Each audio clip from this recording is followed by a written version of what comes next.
Hi friends, പുതിയൊരു വീഡിയോയിലേക്ക് എല്ലാവർക്കും സ്വാഗതം. ഇന്നത്തെ വീഡിയോ വീട്ടമ്മമാർക്ക് വേണ്ടിയിട്ടുള്ളതാണ്. സാധാരണ ഈ കോളേജ് സ്റ്റുഡൻസും കൊച്ചു പിള്ളേരൊക്കെ നമ്മുടെ വീഡിയോസ് കാണുന്നത് ഇത് വീട്ടമ്മമാർക്കുള്ളതാണ്. അതുപോലെ തന്നെ പുരുഷന്മാർ കാണുന്നുണ്ട്. നിങ്ങൾക്ക് ഉപകാരപ്പെടുന്ന ഒരു നല്ലൊരു വീഡിയോ ആണ്. നിങ്ങളുടെ പാർട്ട്ണറിന് നിങ്ങളോട് താല്പര്യം കുറയാനുള്ള കാരണങ്ങൾ, നിങ്ങളുടെ പാർട്ട്ണറിന് നിങ്ങളോട് താല്പര്യം വരാനുള്ള വഴികളും നമുക്കിവിടെ ചർച്ച ചെയ്യാം.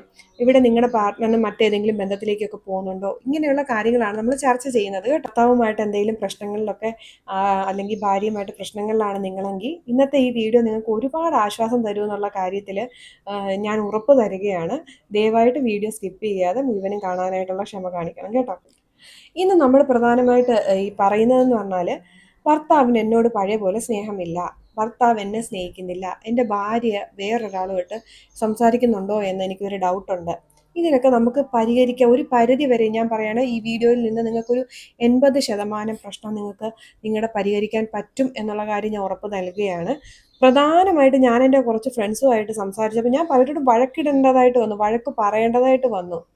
ഇങ്ങനെയുള്ള കാര്യങ്ങൾ ചർച്ച ചെയ്തപ്പോൾ ഞാൻ ഇവർക്ക് വേണ്ടി സംസാരിക്കാം, അവരുടെ പ്രശ്നങ്ങൾ കേൾക്കാം എന്നോർത്ത് ഇങ്ങനെ ഇരുന്നപ്പോൾ എനിക്ക് അവരെ വഴക്ക് പറയേണ്ടതായിട്ട് വന്നു. കാരണം ഞാൻ നോക്കിയപ്പം തെറ്റ് അവരുടെ ഭാഗത്താണ്. കാരണം പല വീട്ടമ്മമാർക്ക് ഇപ്പം എൻ്റെ നമ്മുടെ കൂട്ടുകാരിൽ ഇപ്പം കുഞ്ഞുങ്ങളുള്ളതുകൊണ്ട് റിസൈൻ ചെയ്ത കൂട്ടുകാർ, ജോലി റിസൈൻ ചെയ്തവർ, അല്ലെങ്കിൽ ജോലിക്ക് പോകാൻ പറ്റാതിരിക്കുന്നവർ, അവരിലാണ് ഇത്തരം പ്രശ്നങ്ങൾ കൂടുതലായിട്ട് വരുന്നത്. ജോലിക്ക് പോകുന്നവരിൽ എങ്ങനെ പ്രശ്നം വെച്ചാൽ അവരുടെ ഭർത്താക്കന്മാർക്കായിരിക്കും കൂടുതൽ ബുദ്ധിമുട്ട്. ഇവര് സംശയിക്കുക, അല്ലെങ്കിൽ ഇവർ മൈൻഡ് ചെയ്യുന്നില്ല, ഇവർ ശ്രദ്ധിക്കുന്നില്ല എന്നുള്ള വിചാരിക്കുക. ഫസ്റ്റ് ഓഫ് ഓൾ നമ്മൾ ചിന്തിക്കേണ്ട ഒരു കാര്യം, നമ്മുടെ ഭർത്താവ് അല്ലെങ്കിൽ നമ്മുടെ പാർട്ട്ണർ പുറത്ത് ജോലിക്ക് പോയിട്ട് തിരിച്ചു വരുന്നൊരു സമയമെന്ന് പറഞ്ഞാൽ അവരുടെ തലച്ചോറിലൂടെ എന്തൊക്കെയാണ് ഓടുന്നത്. ഇപ്പോൾ സ്ത്രീകളാണെങ്കിൽ ഒന്ന് ആലോചിച്ച് നോക്കിയേ, വീട്ടിൽ വന്നു കഴിഞ്ഞാൽ കൊച്ചുങ്ങളെ പഠിപ്പിക്കുക, ഭക്ഷണം ഉണ്ടാക്കുക, നാളെ രാവിലത്തേയും കൂടെ ആലോചിച്ചാണ് വരുന്നത്. അപ്പോൾ നമ്മുടെ ആ ഒരു പാർട്ട്ണറിനെ എങ്ങനെ നമുക്ക് സന്തോഷിപ്പിക്കാം, സഹായിക്കാം, സമാധാനം കൊടുക്കാം എന്നുള്ളതിനെ ചിന്തിക്കുന്നതിന് പകരം പല പുരുഷന്മാരും ജോലി കഴിഞ്ഞ് കയറി വരുമ്പോഴത്തേനും ഇതെന്നെ ഇങ്ങനെ നടക്കുന്നത്, നീ വന്നിട്ട് ഇത്ര നേരമായിട്ട് ഇതൊന്നും ചെയ്തില്ലേ, ഈ വക വർത്തമാനങ്ങളും, അതായത് പ്രഷറൈസ് ചെയ്യുക പരസ്പരം. അപ്പോൾ അവിടെ നിന്നുള്ള ചോദ്യങ്ങൾ തിരിച്ചു വരും, നിങ്ങൾക്ക് എന്നാ ചെയ്താൽ കുഴപ്പം, ഇങ്ങനെ പിന്നെ അത് ഫാമിലിയിലുള്ള കാര്യങ്ങളായി, നിങ്ങളുടെ അമ്മ അങ്ങനല്ലേ, നിങ്ങളുടെ പെങ്ങൾ അങ്ങനല്ലേ, ഇതൊരു വഴക്കിലേക്ക് പോകും. നിരന്തരം വഴക്കുണ്ടാക്കുന്നിടത്ത് കുറേ അവർ വഴക്കുണ്ടാക്കി ബഹളം ഉണ്ടാക്കി കുറേ നാൾ കഴിയുമ്പോൾ സ്വാഭാവികമായിട്ട് പരസ്പരം മിണ്ടാതെ വരും. കാരണം ഈ തലവേദന കേസ്, അതായത് ജോലി സ്ഥലത്ത് ആവശ്യത്തിനേറെ പ്രശ്നങ്ങളുണ്ട്, വീട്ടിൽ വന്ന് കയറുമ്പോൾ ഉള്ള ചൊറിയും കൂടെ ആർക്കും സഹിക്കാൻ ഇഷ്ടമില്ല. ഇപ്പോൾ ആളുകൾക്ക് വേറെ എൻ്റർടൈൻമെൻറ്റ്സ് ഉള്ളതുകൊണ്ട് അവർ ആ വഴിക്ക് ഫോണും കുത്തിക്കൊണ്ടിരിക്കുക. എപ്പോഴും ഫോണിൽ ഇരിക്കുന്നത് അവരെ നമുക്ക് കുറ്റം പറയാൻ പറ്റില്ല, മനസമാധാനത്തിന് വേണ്ടി ഇരിക്കുന്നവരായിരിക്കും. ഇപ്പോൾ സ്ത്രീകളാണേലും വീട്ടിൽ തന്നെ ഇരിക്കുന്ന പെണ്ണുങ്ങൾക്ക് ഒരു സ്വഭാവമുണ്ട്, ഞാൻ ചോറും കറിയും വെച്ച് പാത്രമൊക്കെ കഴുകി ഞാനിവിടെ ഫുഡ് ഉണ്ടാക്കി ഇരുന്നുകൊണ്ട് വീട്ടിലോട്ട് വന്ന് സ്കൂളിൽ നിന്ന് വരുന്ന പിള്ളേരും കെട്ടിയവനും എൻ്റെ അടിമകളാണ്, ഇനി അങ്ങോട്ട് ഞാൻ പറയുന്ന മുഴുവൻ കേൾക്കണം, ഞാൻ ഇവിടെ കിടന്ന് ഒച്ചയൊക്കെ ഉണ്ടാക്കും. ചില പെണ്ണുങ്ങൾക്ക് അങ്ങനെ, ഞാൻ ഇത്ര നേരം പണി ചെയ്തു, അതുകൊണ്ട് വീട്ടിൽ വരുന്ന ഒരൊറ്റൊരാണ് മനസ്സമാധാനത്തോടെ ഇരിക്കരുത്, പിന്നെ അങ്ങോട്ട് ഹെഡ് മാസ്റ്റർ കളിക്കാൻ തുടങ്ങും. നമ്മൾ നമ്മുടെ ഡ്യൂട്ടി ചെയ്തു, കുട്ടികളുടെ ഡ്യൂട്ടിയാണ് പഠിക്കുക എന്ന് പറഞ്ഞ് ചെയ്യുന്നത്. അതുപോലെ നമ്മുടെ ഹസ്ബൻഡ് പുറത്ത് പോയിട്ട് വന്നേക്കുന്നത് നമുക്ക് വേണ്ടി കൂടെ കഷ്ടപ്പെട്ടിട്ടാണ്. അപ്പോൾ നമ്മളാണ് വീട്ടിലെ മെയിൻ എന്ന് പറഞ്ഞുകൊണ്ട് കിടന്നുകൊണ്ട് ആൾ കളിക്കുന്നതും തെറ്റായ ഒരു കാര്യമാണ്. പല പാർട്ട്നേഴ്സിൻ്റെ ഇടയ്ക്കും തമാശകളില്ല, സീരിയസ് സംസാരങ്ങൾ മാത്രം. എന്നിട്ട് ഈ തമാശ പറയാൻ വേണ്ടി പോകുന്നത് കൂട്ടുകാരുടെ അടുത്തും അല്ലെങ്കിൽ പുതിയ സൗഹൃദങ്ങളുടെ അടുത്തും.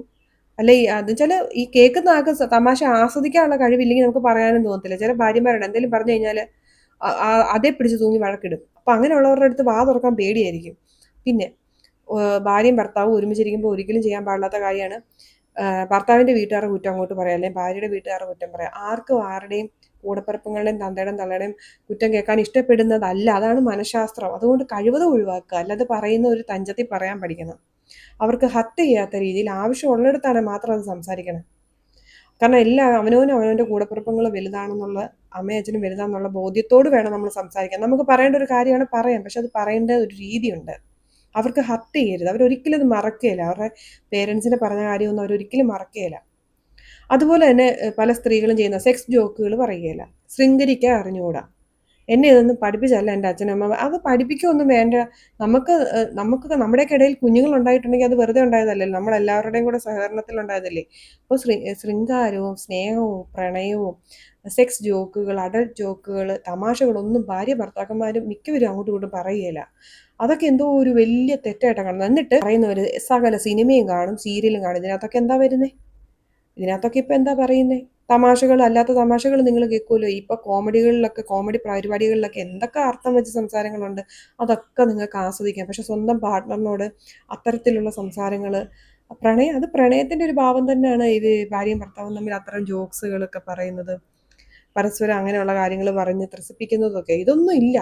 എന്നിട്ട് ജീവിതം അങ്ങ് മടുക്കുന്ന അവസരത്തിൽ വേറൊരാളോട് ശൃംഗരിക്കുക, അല്ലെങ്കിൽ നമ്മുടെ ഭർത്താവിൽ നിന്ന് നമുക്ക്, ചില ഭർത്താക്കന്മാരുണ്ട്, നീ അങ്ങനെ ഒരുങ്ങുന്നത് എനിക്ക് ഇഷ്ടമല്ല, നീ വലിച്ചു വാരി ഭക്ഷണം കഴിച്ച് വയറൊക്കെ ചാടി നിന്റെ തലമുടിയൊക്കെ നരച്ചത്. ഒന്ന് പ്രസവിച്ച സ്ത്രീകൾക്ക് വരാവുന്ന മാറ്റങ്ങളെക്കുറിച്ചൊന്ന് ചിന്തിക്കുക പോലും ചെയ്യാതെ സ്വന്തം ഭാര്യനെ ഇങ്ങനെ, അതും മറ്റുള്ളവരുടെ മുമ്പിൽ കൂടെ പറയുന്നവരാണ്. ഓർത്തോ, നിങ്ങൾക്ക് പിന്നെ തിരിച്ച് സ്നേഹം കിട്ടിയില്ലെന്ന് പരാതി പറയരുത്. നിങ്ങളുടെ ഭാര്യ ഒന്നെങ്കിൽ അവർ എന്തെങ്കിലും കടുങ്ങുകയും ചെയ്യും, ഇല്ലെങ്കിൽ അവർ ആരുടെയും കൂടെ പോയിട്ടുണ്ടെങ്കിൽ അതിന് പൂർണ്ണ ഉത്തരവാദിത്വം നിങ്ങളായിരിക്കും. കെട്ടിക്കൊണ്ട് വരുമ്പോൾ എല്ലാവർക്കും ഭയങ്കര ഇഷ്ടം. ഒന്ന് പ്രസവിച്ച് വയറ് ചാടി തലമുടി കൊഴിഞ്ഞു മുഖത്തൊരു ചുളിവ് വീണ് കഴിഞ്ഞ് കുറ്റം പറയുന്ന ഭർത്താക്കന്മാർ ഒത്തിരി പേരുണ്ട്. അവർ ഈ ഭാര്യയെ തള്ളിവിടുന്ന ഡിപ്രഷനിലേക്കാണ്. ഡിപ്രഷനിൽ പോയൊരു ഭാര്യയുടെ അടുത്ത് നിങ്ങൾക്ക് ജീവിക്കാൻ പാടായിരിക്കും. കാരണം അവർ മൊത്തത്തിൽ ദുഃഖത്തിലാണ്. അപ്പോൾ അവർ മറ്റുള്ളവർക്ക് സന്തോഷം കൊടുക്കുമോ? ഇല്ല. അപ്പം നിങ്ങൾക്കും അതിലൊരു പങ്കുണ്ട്. ഇല്ലേ, ഈ ഭർത്താവ് നേരം കുറ്റം പറയുന്ന ഒരു സ്ത്രീയെ ഒരു പുരുഷൻ പുകഴ്ത്തുകയോ, അല്ല ഫോണിൻ്റെ മറുപുറത്ത് നിന്ന് ശൃംഗാരങ്ങളും സ്നേഹവും പിന്നെ പരിഗണനയും പുകഴ്ത്തുകളും കിട്ടുമ്പം പെണ്ണുങ്ങൾ വീണു പോകും. നമ്മൾ കേൾക്കാറില്ലേ, 2 മക്കളുടെ അമ്മ അല്ലെങ്കിൽ ഒരു കൈക്കുഞ്ഞുള്ള ഒരു സ്ത്രീ കുഞ്ഞിനെ എല്ലാം വലിച്ചെറിഞ്ഞിട്ട് പോയെന്ന്. കാരണം സന്തോഷവും സ്നേഹം കിട്ടുന്നിടത്തോട്ട് അങ്ങ് പോകുക. അത് പക്വതയും ബോധമുള്ളവർ പോകത്തില്ല. പക്ഷെ ആ വ്യക്തിയെ അങ്ങോട്ട് പറഞ്ഞു വിടുന്ന ഈ ഫ്രസ്ട്രേഷനും പ്രഷറുമുള്ള ഒരു വീടോ ഒരു ബന്ധവുമാണ് ഇവരെ വേറൊരു സ്ഥലത്തോട്ട് പറഞ്ഞു വിടുന്നത്. അപൂർവങ്ങളിൽ അപൂർവമാണ് സ്നേഹമുള്ള ഒരു പാർട്ട്ണറിനെ ഇട്ടിട്ടൊക്കെ പോകുന്നത്. അപൂർവം. ഇത് ഈ വീട്ടിൽ മൊത്തം അന്തരീക്ഷം പ്രശ്നമായിരിക്കും. ചില വീടുകളിൽ ചെന്ന് കഴിഞ്ഞാൽ അമ്മ, നാത്തൂന്, അല്ല ചേട്ടനന്യന്മാരുടെ ഭാര്യമാർ, അതിൻ്റെ കൂടെ കെട്ടിയവൻ്റെ കുത്തലും എല്ലാം കൂടെ കേട്ട് ഇവിടെ വരണ്ടായിരുന്നു, അബദ്ധമായി, വീട്ടുകാർ നിർബന്ധിച്ച് കെട്ടിച്ചൊക്കെ വിട്ടായിരിക്കും പെൺപിള്ളേരെ. അവിടെ ചെന്നൊരു കൊച്ചും കൂടെ ആയി കഴിയുമ്പോൾ ഇവരുടെ എല്ലാവരുടെ അക്രമമായിരിക്കും. അപ്പോൾ അവിടെ നിന്ന് ഇറങ്ങി അങ്ങ് പോവുക. മടുത്തിട്ട് പോകുന്നതാ പെണ്ണുങ്ങൾ. മനുഷ്യന്മാരല്ലേ, മനുഷ്യൻ്റെ ബേസിക് ആയിട്ടുള്ള ആവശ്യം മനസമാധാനവും സ്നേഹവും. അത് കിട്ടാത്തടത്തുനിന്ന് അവർ പോകും. പിന്നെ അതുപോലെ ചെയ്യാത്ത ആൾക്കാർ, ഇത് കണ്ടുകൊണ്ടിരിക്കുന്ന പലരും ചോദിക്കും, എല്ലാവരും ഇറങ്ങി പോകുന്നവരും മറ്റൊരു പുരുഷനെയോ സ്ത്രീയോ തേടുന്നവരാ? അല്ല. ഇങ്ങനെ പോകുന്നവരൊരു 10% ഉള്ളൂ. അല്ലെങ്കിൽ ഒരു രഹസ്യ സൗഹൃദം സൂക്ഷിക്കുന്ന വളരെ അപൂർവം ആൾക്കാരായിരിക്കും. നമ്മളിപ്പോൾ ഒത്തിരി ന്യൂസുകൾ കേൾക്കുന്നുണ്ടെന്നേ ഉള്ളൂ. പക്ഷെ പലരും സഹിച്ച് ജീവിക്കുന്നവരായിരിക്കും. അവർക്ക് ജീവിതത്തിൽ സ്വപ്നങ്ങളൊന്നുമില്ല, എല്ലാം ബ്ലാങ്കാണ്. കാരണം കൂടെയുള്ള ആൾ പരിഗണന തരുന്നില്ല, വീട്ടിലും ഒരു സ്നേഹവും ഇല്ല, സമാധാനവും ഇല്ല. അവരെ കാണുമ്പോൾ തന്നെ നമുക്കറിയാം. ഒന്ന് ഒരുങ്ങാൻ പോലും ഇഷ്ടമില്ലാത്ത സ്ത്രീകളൊക്കെ ഉണ്ടല്ലോ. അതുപോലെ ചില പുരുഷന്മാരെങ്ങനെ ഒരു മ്ലാനതയായിരിക്കും. പിന്നെ ഈ ഒരു പരിപാടികളൊന്നും ചെയ്യത്തില്ലേ, ജീവിതം മടുത്തു, പാർട്ട്ണറിൽ നിന്ന് സ്നേഹം കിട്ടുന്നില്ല, പാർട്ട്ണറിൻ്റെ അടുത്തും സഹകരണമോ ഇല്ല, ഇതൊന്നും ഇല്ലാത്ത ആളുകൾ, ചിലർ പാർട്ട്ണറിന് സ്നേഹം കൊടുക്കാൻ അറിയത്തില്ലാത്ത ഇവരൊക്കെ ചെയ്യുന്നതെന്നു വെച്ചാൽ, ഏതെങ്കിലും പെണ്ണുങ്ങളുടെ ആണുങ്ങളുടെയൊക്കെ വീഡിയോ വരുമ്പോൾ അതിൻ്റെ ഇടയിൽ പോയി കമൻറ്റ് ചെയ്യുന്ന ഭൂരിഭാഗം പേര് ഇങ്ങനത്തെ ഫ്രസ്ട്രേഷൻ ഉള്ളവർ. അവർക്ക് അവരുടെ സ്നേഹവും പ്രണയവും ഇതൊന്നും പങ്കിടാൻ അവസരങ്ങളില്ലാതെ വരുമ്പോൾ എന്താ ചെയ്യുന്നത്? ഇവർക്ക് അങ്ങനെ ചെയ്യുന്നവരെ കാണുമ്പോൾ ഒരു ബുദ്ധിമുട്ടാണ്. അതാണ് ഈ പറയുന്നത്, ഒരു ഇൻഫ്ലുവൻസറിൻ്റെ കല്യാണ വീഡിയോയുടെ അടിയിലോ പ്രസവ വീഡിയോയുടെ അടിയിലോ അല്ലെങ്കിൽ അവർ ഗർഭിണികളായ സെറമണികൾ നടത്തുന്ന സെലിബ്രേഷൻ്റെ വീഡിയോയുടെ അടിയിലൊക്കെ പോയി ഈ ചീത്ത വിളിക്കുന്നവർ തന്നെ ജീവിതത്തിലെ എല്ലാ പ്രതീക്ഷയും നഷ്ടപ്പെട്ടവരാ. അപ്പം ഒരു പുരുഷന് ഒരു പെണ്ണ് വേണം. അത് ഈ ലോകത്തിൻ്റെ ഒരു നിയമം തന്നെ. അപ്പോൾ ഒരു പുരുഷൻ്റെ സ്നേഹം ആഗ്രഹിക്കുന്ന പെണ്ണുമുണ്ട്, ഒരു പെണ്ണിൻ്റെ സ്നേഹവും പരിഗണന ആഗ്രഹിക്കുന്ന പുരുഷനുമാണ് ഈ ലോകത്തുള്ളത്.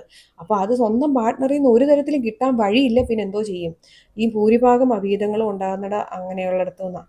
അബദ്ധങ്ങളും കള്ളത്തരങ്ങളും മറയ്ക്കാൻ കൂടുതൽ പ്രശ്നങ്ങളിലേക്ക് പോയി വലിയ വലിയ ക്രൈമുകൾ നടക്കുന്നതും. നമ്മളത് കാണുമ്പോൾ ഒരു 2 വ്യക്തി ദുഷ്ടന്മാർ എന്തോ ദുഷ്ടത്തരം ചെയ്തു എന്ന് വിചാരിക്കും. പക്ഷെ ഒരു വ്യക്തിയും ദുഷ്ടനായിട്ടോ ദുഷ്ടയായിട്ടോ ജനിക്കുന്നില്ലല്ലോ. ഒരുപാട് പേര് ഇതൊക്കെ പുറത്ത് കാണിക്കാതെ ഈ വിഷമങ്ങളും സങ്കടങ്ങളും ഉള്ളിൽ ഒതുക്കി ജീവിക്കുന്നവരാണ് ഭൂരിഭാഗം ആൾക്കാരും. കാരണം നമ്മുടെ പാർട്ട്ണറിൽ നിന്ന് ഒരു തരത്തിലും പരിഗണന കിട്ടുന്നില്ല, സ്നേഹവും കിട്ടുന്നില്ല. പക്ഷെ മാനാഭിമാനങ്ങളൊക്കെ ഓർത്ത് ഇത് സഹിച്ച് പുറത്തറിയിക്കാതെ ഒരുപാട് കാലം അവർ ജീവിക്കും. പക്ഷെ അവരിലേക്ക് പതുക്കെ ഈ നിരാശയോടുകൂടി പല പല അസുഖങ്ങൾ വന്നു ചേരും. പിന്നീട് അവർ ഈ ദേഷ്യമൊക്കെ തീർക്കുന്ന ഒന്നെങ്കിൽ അവരുടെ ഓഫീസിലുള്ള അവരുടെ കീഴ് ജീവനക്കാരോടോ അല്ലെങ്കിൽ അവരുടെ മരുമക്കളോടോ ഒക്കെ ആയിരിക്കും അവർ തീർക്കുന്നത്. നമ്മൾ കാണാൻ ചില അമ്മായിമ്മമാർ ടെററാകുന്നതൊക്കെ, അതൊക്കെ ഇങ്ങനെയുള്ള അവസരങ്ങളിൽ സംഭവിച്ചു പോകുന്നതാണ്. അപ്പോൾ ഞാൻ പറയുന്നത്, നിങ്ങളുടെ ഭർത്താക്കന്മാരുടെ അവിഹിതം കണ്ടുപിടിക്കാനുള്ള 10 വഴികൾ പറയാനല്ല ഞാനിവിടെ വന്നത്. നിങ്ങളിൽ പലരും പ്രതീക്ഷിച്ച് കാണും അവിഹിതം ഉള്ളവരുടെ അടയാളങ്ങൾ പറയാനായിരിക്കും ഞാൻ ഈ വീഡിയോ ചെയ്യുന്നതല്ല. ഒരു പരിധി വരെ നമുക്ക് അതിൽ നിന്ന് അവരെ പിന്തിരിപ്പിക്കാനുള്ള വഴിയാണ് ഞാൻ പറഞ്ഞത്. നമ്മൾ റൊമാൻറ്റിക്കും സ്നേഹവും ഒക്കെ, നമ്മുടെ റൊമാൻസ്, നമ്മുടെ ശൃംഗാരം, നമ്മുടെ പ്രണയം, നമ്മുടെ സ്നേഹം ഒക്കെ കൊടുക്കാനാണ് നമ്മുടെ പാർട്ട്ണർ ഉള്ളത്. അപ്പോൾ നമ്മുടെ പ്രായമായാലും പ്രണയത്തിനൊരു പരിധിയില്ല. ഏതെങ്കിലും പള്ളിയിലോ അമ്പലത്തിലോ നമുക്ക് വെള്ള പേപ്പറിൽ ഇത്ര വർഷമേ പ്രണയിക്കാവുള്ളൂ, ഇത്ര നാളെ ശൃംഗരിക്കാവുള്ളൂ എന്ന് എഴുതി ഒപ്പിട്ട് തന്നിട്ടാണ് നമ്മളെല്ലാം കെട്ടിച്ചത്. അല്ലെങ്കിൽ അല്ലല്ലോ, കല്യാണം കഴിച്ചാൽ അങ്ങനെ അല്ലല്ലോ.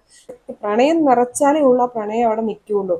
അല്ലാതെ എൻ്റെ ഭർത്താവ്, ഞാൻ എൻ്റെ കഴുത്തിൽ താലി കെട്ടിയ കൊണ്ട്, ഞാൻ അയാളുടെ കുഞ്ഞുങ്ങളെ പ്രസവിച്ച കൊണ്ട് എന്നെ സ്നേഹിച്ചോണം, അങ്ങനല്ല.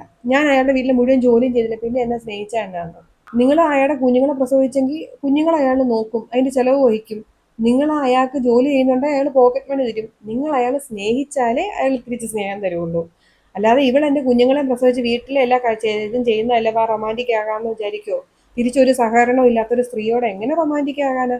ചില പെണ്ണുങ്ങളുടെ മുഖം കണ്ടാൽ തന്നെ, വെച്ചാൽ സൗന്ദര്യമല്ല കേട്ടോ, സൗന്ദര്യം ഒന്നിനും ഒരു മാനദണ്ഡമല്ല. പക്ഷെ ചിലരുടെ മുഖത്ത് പ്രസാദം ഇല്ലെങ്കിൽ നമുക്ക് പോലും പോയി ചില നേരം മിണ്ടാൻ തോന്നുന്നില്ല. ചില ഓഫീസുകളിലോ സ്ഥാപനങ്ങളോ കയറുമ്പോൾ നമുക്ക് എന്തെങ്കിലും ഡൗട്ട് ഉണ്ട്, ചിലരുടെ മുഖം ഭാവം കണ്ടാൽ ചെന്നൊന്ന് ചോദിക്കാൻ പോലും തോന്നത്തില്ല. ഒരു ഭയമില്ലാതെ നിൽക്കുമ്പോൾ ഈ പെണ്ണുമ്പിള്ളയോട് ഞാൻ എങ്ങനെ പോയി ചോദിക്കും എന്ന് നമുക്ക് തോന്നുകയില്ലേ? നമുക്കങ്ങനെ തോന്നുന്നുണ്ടെങ്കിൽ അവരുടെ കെട്ടിയവന്മാർക്ക് എന്തായിരിക്കും അവസ്ഥ എന്ന് നോക്കട്ടെ.